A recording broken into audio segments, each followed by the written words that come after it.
Hello, friends, and welcome to Escaping the Mouse with your host, me, Breck Rowell. All right, I got a couple of little things I need to do today. I've been continuing to work on my Halloween display and kind of experimenting with some new things I've added this year. You may recall a couple weeks ago I got some floodlights from Home Depot that were multicolor LED. I could change different colors, do patterns, all sorts of fun stuff like that. And I've been experimenting with what to do with those. I've been putting them right up against the house and shining them on the house, and that actually looks pretty cool. So we may do something like that with those. I also got some LED ultraviolet blacklight floodlights. In the past, I got like floodlight fixtures in front of the house, and normally, I can just light up the front of my house like you can't believe with them. But on Halloween, I like to put black lights in there. Now, last year I put black lights in there, but they were just the traditional incandescent. I guess they were so hot that they actually melted the floodlight fixtures up there. So that's maybe not the way to do that. But I actually found some blacklight floodlights online. They're LEDs, and they're really, really great. They're really good. They're really well in.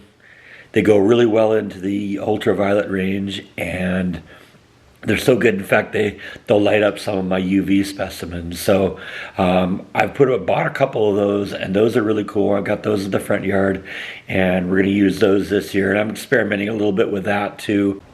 So anyway, to make a long story short, I have two electrical outlets that I use for all of my Christmas and Halloween displays in the yard. And I like the fact that they're both in the front yard and they're on different breakers. So it's like having, twice the amount of power you need out there.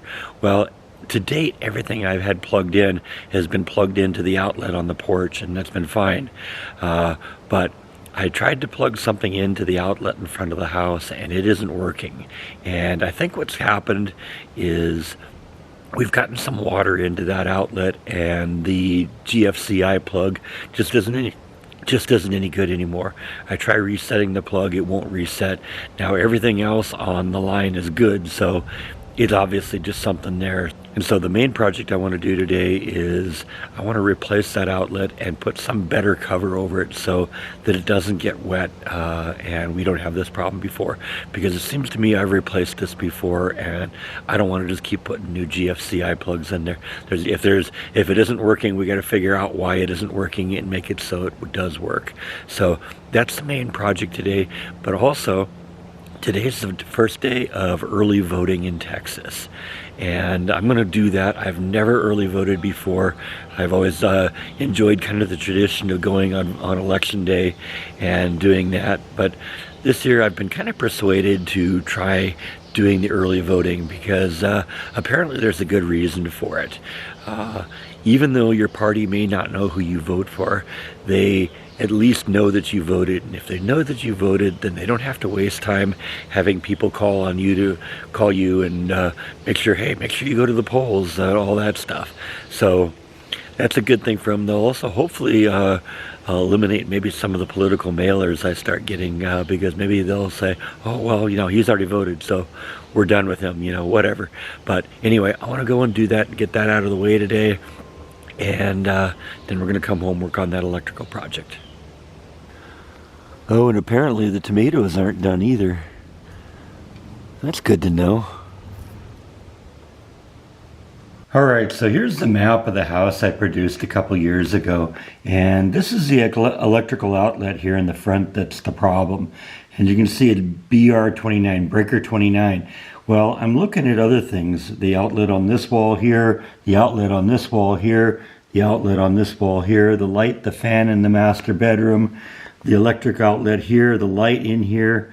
They're all, the light and fan on this, in the guest bedroom, they're all on the same breaker. So the fact that it's tripped here, but not tripped on, but all the lights and everything else are on, that means that it's actually not a problem with it having tripped, but or that it's that there's a problem necessarily with the whole line. It's just, I think there's something wrong with that breaker itself, with that outlet itself.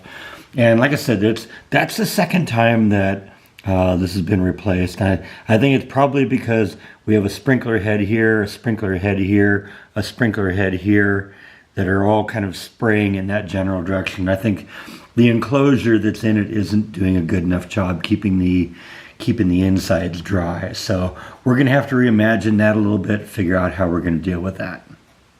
So since we always want to work safely here, what we're going to do is we are going to turn off breaker 29 right here. And I guess it kills the lights in the garage too. I guess I didn't notice that one. Yeah, we've killed the power to the ceiling fan. It's slowly winding down.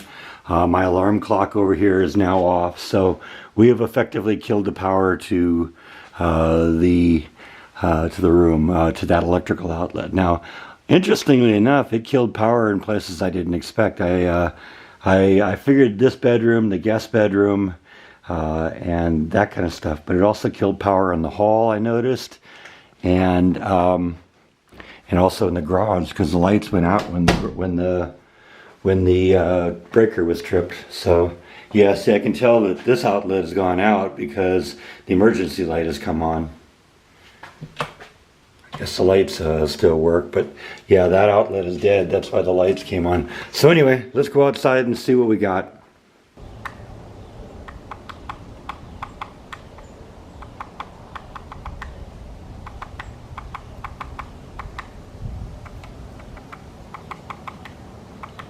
Little woodpecker action here.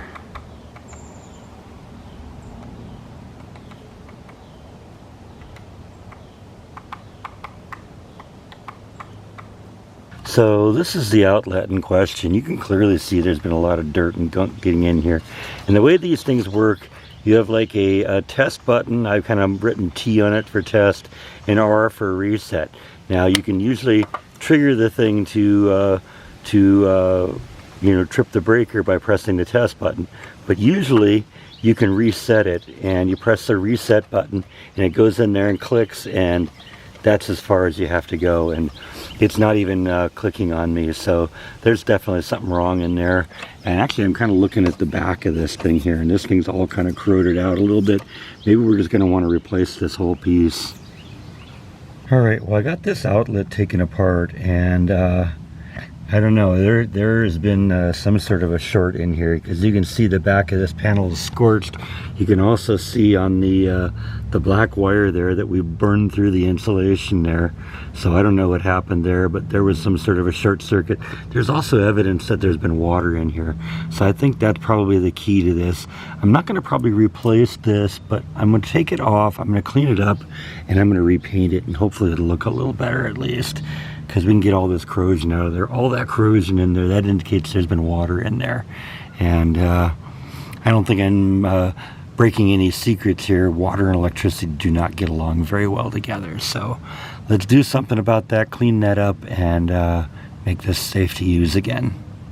All right, I'm back from Home Depot. I decided to go with a brand new breakout box rather than trying to clean up the old one. This one's also a little bit deeper than the old one because I'm going to have to splice onto the wire, and that's going to take a little bit more room in there. Then I got a nice little cover for it, which will go into that, and then the GFCI plug will plug into that. So hopefully this is going to make this nice and safe again.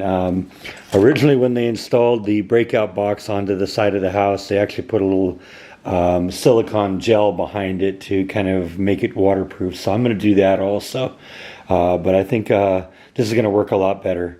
I got to drill a couple of holes in this though, because that was how they attached it to the wall. They put a couple of anchors into the brick, and then drove screws into the anchors. And so I got to make holes in this in order to make it mesh up with the holes that are already there in the wall. All right, so we got that new outlet cover and breakout box attached to the wall, and everything hooked up. There's a little problem though. It doesn't work. There's no power on this. But one of the things I noticed when I was looking at the schematic diagram I have of the house with all the breaker panel information and stuff on it, is directly behind this wall in the master bedroom.